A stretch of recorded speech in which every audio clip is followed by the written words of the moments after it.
An icon of sport, full stop. The only athlete in history to win 4 individual 100-meter medals. Shelly-Ann Fraser-Pryce goes in 6. Shericka Jackson. Could she steal the thunder from her 2 more decorated, famous compatriots? She won the Jamaican national champs in 10:77. Marie-José Tarlou, the veteran from Côte d'Ivoire, 2 silver medals in London. That was 5 years ago, but she proved in the semis she's still at the peak of her powers. Jackson. And think about this, Otto. Shericka Jackson started out her career as a 400-meter runner. No one saw this coming. No one saw that she would step down, much like Fred Curley did, and run the 1-2 and be so dominant. And I really think that is what has paid off for her in this 200-meter discipline. She is by far the strongest in the field. She has the experience of the 400 meters, and she uses it to her advantage. I definitely feel like she was disappointed from that 100, because she came out here on a mission. This is the largest margin of victory that we have seen in this event since Allyson Felix in 2007 Worlds at Osaka won by .53. This does not happen often. Ingram Miller also had a big win by .45. Hello black brothers and sisters, I hope you're all doing fine. Now, Shericka Jackson, the Jamaican athlete, is breaking record left, right and center. Now, from Boston Marathon to London Marathon to Olympics. Let's see how she has been doing in the last 1 week, then have a quick discussion at the end of it. Thank you so much. This has not been challenged so far in a big race. She blew away U.S. Nationals, but this one on your screen is the favorite for a reason. 21-4, disappointed in the 100. She has everything to run for here. And only Gabby Thomas has run faster this year at 200 meters. And make no mistake about it. And she's in 6. Yeah, she can see everybody in front of her. 29-year-old Jamaican wants a little bit of revenge on that woman right there, Sha'Carri Richardson, because Shericka Jackson thought for a second she had won the World 100-meter title. It didn't happen. She was shocked by Richardson. Here's Gabby Thomas. As Sonia told us, she's got fresh legs. No 100 for her. Here's the NCAA champion, Alfred. Does she have one more big race in her? Daryl Needham of Great Britain. After making the Olympic 100 final, now she's made a world final. This is Dina Asher-Smith, her teammate, who reigned supreme in 2019, but has had injury issues since. She was only 8th in the 100, so what can she do here? And also rounding out the field there, that's Marie-José Tarlou. I mean, a picture of consistency, guys. She's been one of the best female sprinters in the world for over a decade. Unfortunately, was in that 4th spot again in the 100 meters, and a tough lane draw for her there in lane 2. One thing is for sure, I feel like the medals are going to come from the outside lanes. We keep saying it, we haven't had a bad final yet in the field event or on the track, and this is guaranteed to be another buzzworthy performance. The 2 American women are side by side in lanes 8 and 9. Gabby Thomas in 8, and right here Sha'Carri Richardson, the 100-meter world champion in 9.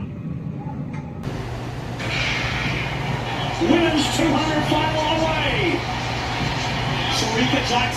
Sha'Carri Richardson on the outside has already been passed. Here comes the world champion Jackson.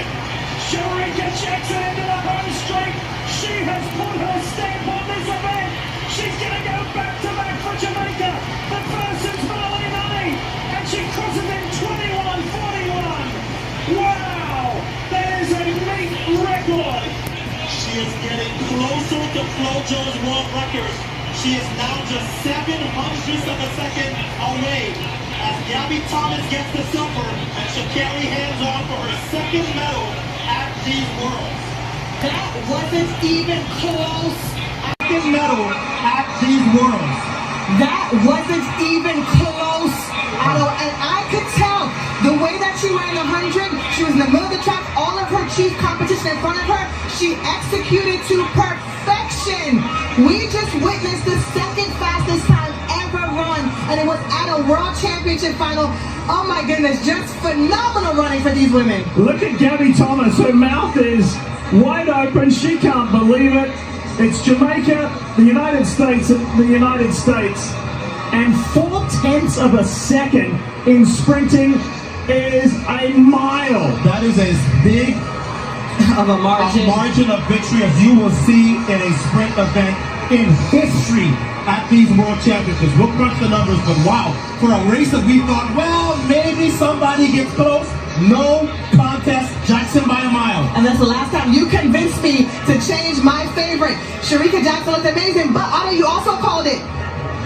Sha'Carri Richardson would need to run a personal best, and she did, and she got a bronze medal. So she's leaving here with a gold and a bronze. This is a phenomenal first World Championship for the young superstar. So here's another look. Shericka Jackson, fourth from the left, was playing no games tonight. I think she would have been frustrated by her inability to win the 100. And man, she came off of that turn and it was goodbye rest of the world. Gabby Thomas tried to charge late, but that's a lot of space in between the Jamaican world champion from last year and the rest of the world. So she repeats and defends her title from Eugene. And the other women who run the 200 in the world know now, if you are not ready to run 21.4, you have no chance to beat an in-shape Shericka Jackson. And think about this, Otto. Shericka Jackson started out her career as a 400-meter runner. No one saw this coming. No one saw that she would step down, much like Fred Curley did, and run the 1-2 and be so dominant. And I really think that is what has paid off for her in this 200-meter discipline. She is by far the strongest in the field. She has the experience of the 400 meters, and she uses it to her advantage. I definitely feel like she was disappointed from that 100, but she came out here on a mission. This is the largest margin of victory that we have seen in this event since Allyson Felix in 2007 Worlds at Osaka won by .53. This does not happen often. Ingram Miller also had a big win by .45. I sometimes do feel like we are not giving flowers to these legends that we have in our black countries, that in most cases we wait until they are very old or they are out of the game and they can't run anymore, or when they are dead is when we want to talk how good they were, how good they were to our country, and how fast they ran and how fast they were doing things. I feel like this is the time we should start giving flowers to people or legends of our own countries. Now, I feel like people like Usain Bolt have not been given the recognition that such people actually require. And sometimes I feel like it's bias. Now, look at LeBron James, who plays for NBA, and he has been given all the praises when he is leaving. But we have some people like Usain Bolt who have done much greater things, who dominated the world of sports, who dominated Olympics. But what have we done to them? Do we have permanent jobs for them? I feel like people like Usain Bolt should be working in Olympics and they should be in one of the chair committees. But we live to give very little recognition to such people, in that we wait until things are so bad on their side and they are dead. That's when we want to talk how good these people are. Now, talking about this, Shericka James is one of the best athletes in the world, but we give her little recognition.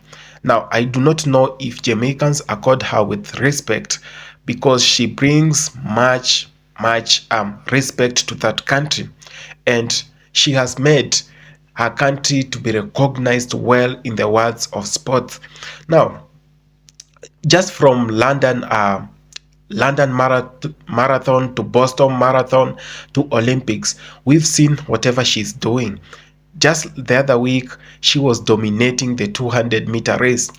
But because we are used to her winning, we are used to seeing her carrying the flag, and we are not used to seeing her lose.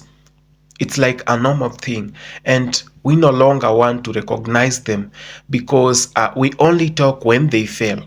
But when they do our countries proud, we feel like it's their responsibility. There are so many people who go there to represent their countries, those people who Shericka James actually defeat. There are so had the same ambitions as her. They went there to represent their countries and win, but they never won. But in some countries like Botswana, I see them welcoming their athletes like national heroes, and they are called them a good celebration where the whole country comes to a standstill and the president or the government announces a national holiday just to recognize some of the national heroes, and they are being awarded with presidential awards. Does this happen in Jamaica? Does this happen in some other black countries? This is why us in black countries, we always see our people trying to move to some of the European countries and the US, because that's where they are being recognized. That's where they are being accorded with respect, and they are called heroes in these countries. Now, LeBron James he has been called a national hero, a legend, while at 35 years old, 34 years old, you can see this. Like, they respect him and they want him to feel that. They want him to give the same energy while playing for the NBA. But whatever happens in Africa is quite the opposite.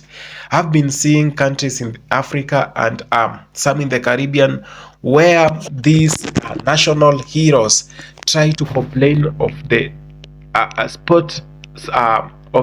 sports state in that country. Now, I want to talk about Jamaica, and there is a guy called Bailey. He plays for the Premier League. Now, Bailey wanted to represent his country, Jamaica, because Jamaica has some of the best footballers in the world, but they do not play for their country. One, it's because of the mismanagement of that sport of football or soccer in that country, in that some people have already pocketed money that was to be used to facilitate good sports in that country, good football in that country, which was to build some good stadiums, some world stadiums that actually rank in the FIFA. But this has actually not happened, and we've seen so many players who should be playing for the national team of Jamaica are nowhere to be seen. They are playing for England, they are playing for many other countries. Now, Mason Greenwood is a Jamaican, but he doesn't play for Jamaica. He said it's better him not to play than to play for Jamaica. He doesn't represent any national team. You see these things happening. It's because of the mismanagement of the sports we have. The people who are put in charge are looting everything. And when our own heroes come to our countries to play, they are not given that much respect. I saw in a country in Africa, where the national football team players had nowhere to sleep. They had no transport. Transportation means this one actually exposes the evil and the rotten things that are happening in our own governments, in that our own national heroes cannot even be accorded with respect. But we claim we want them back. How many African players are playing for France? How many Caribbean players are playing in France? You can see, and you ask yourself, we want to judge them so harshly because they have moved away from our own countries. I've seen people in my own country, athletes from my own country, representing the US, representing Australia, representing the UK, and so many other countries. Why should they do so? I've seen my football players from my country representing Belgium. Why should they do that? It's because they are not actually being respected while representing their national flags of their motherland. And they are being mistreated, and no one wants to care. I'll tell you a story of Zinedine Zidane, one of the greatest midfielders of all time. Now, Zinedine Zidane comes from Algeria, and when he was young, his father once went to a training camp in their country, and he asked for a chance for his son. And the coach really asked for some cash, and he said, you know, your son cannot play that well, so you have to pay me something for me to allow him into the national team. Now, Zinedine Zidane, knowing his quality and knowing his worth, said, no, you shouldn't pay anything for me to go and represent my country. Instead, I'll represent France where I live. Now, he became the captain of France. He played so well for France until he's named one of the greatest legends in the world. That could have happened in Nigeria. We have Karim Benzema. We have so many big names. We have Kylian Mbappe. We have so many big names that could be playing for Africa. All these stars that we see, the superstars, the megastars of the world, come from Africa. But why are they not living in Africa? Why are they not representing Africa or the Caribbean or these black countries? It's because of the rotten state of our economy, the rotten state of the sportsmanship we have in our own countries. So this is the time we, as the people of these black countries, should come out, condemn evil against our own national heroes, accord them with respect. Even if they fail to represent us well, let's just respect them. Let's motivate them, because that's the greatest thing we can do. Brothers and sisters, we are going to lose so many national heroes if we continue behaving the same. We've behaved the same for the longest time. We've lost so many national heroes. Now go to Jamaica. They have so many national heroes. Bob Marley, Usain Bolt, Shericka Jackson, and so many others. My question is, are they accorded with the national respect they should? I feel like it's even good to have a national holiday just to celebrate the living national heroes, so that when they die, we do not act as pretenders to give out big speeches, long speeches, but with meaningless words. So this is the time. Let's wake up.